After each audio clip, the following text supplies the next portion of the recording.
चालाकी से और दिमाग से कुछ होना होता सर। चौसर का खेल जो है ना वो दुर्योधन ने जीता था और पूरी जिंदगी चालाकी की थी, चालाकी की पराकाष्ठा थी, है ना।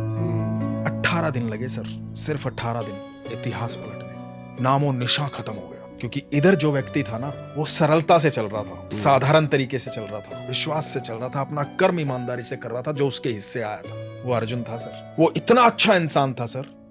आप देखो भगवान ने बहुत कुछ सिखाया सर। आप देखो मैं हर चीज को जोड़ के देखता हूँ। वो 125 साल जो ठाकुर जी रहे हैं ना धरती पर, वो 125 साल बहुत महत्वपूर्ण है सर। कि अर्जुन युद्ध भूमि में खड़ा है, पहला दिन है, भगवान को बोलता है कि प्रभु, तब तक तो जानता ही नहीं था ये भगवान है, तब तक तो एक मित्र के तौर पे जानता था। बोले कि माधव मध्य में ले चलो।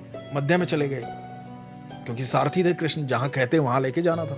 मध्य में चले गए, बोले कि मैं देखना चाहता हूँ कौन कौन युद्ध करने आया। तो सामने देखा पितामह भीष्म खड़े हैं, गुरु द्रोण खड़े हैं, दुर्योधन खड़ा है, कर्ण खड़ा है, महारथी खड़े हैं। उस समय के भारत के सबसे बड़े महारथी उसमें सब इसके विपक्ष थे। ये सब मेरे खिलाफ हैं प्रभु माधव। और ठाकुर ने कहा था पर मैं तुम्हारे साथ हूं पार्थ। तो ये चाहे दुनिया पूरी खिलाफ हो, पार्थ के साथ कृष्ण थे। तो अब ये देखो कि अर्जुन क्या कह रहा है, बड़ी महत्वपूर्ण बात है।